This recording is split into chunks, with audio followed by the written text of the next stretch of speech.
It's impossible to fold a piece of paper more than 8 times to test this myth. Carly grabbed a sheet of paper and started folding. Sure enough, by the 7th fold, the paper was about the size of a smartphone, and so thick that it couldn't be folded any further. But what if you used a larger sheet of paper? Could you go beyond 8 folds? So they brought out a 12 by 5 inch sheet to test the idea.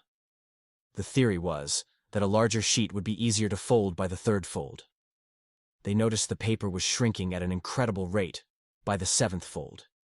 It took an enormous amount of pressure just to get it to fold. For the 8th fold, they had to use tools to hammer it down. At this point, it seemed the myth was true to break the curse of the 8th fold. They needed an even bigger piece of paper.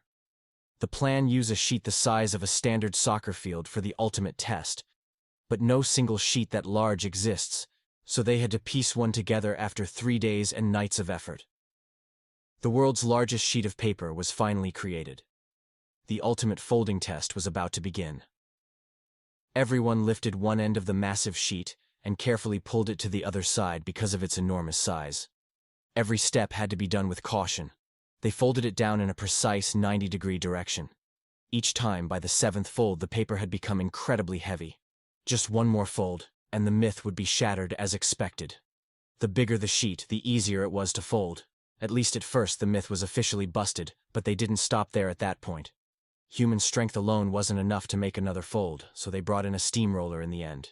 They didn't just break the 8-fold limit, they reached an astonishing 11 folds, possibly a new Guinness World Record.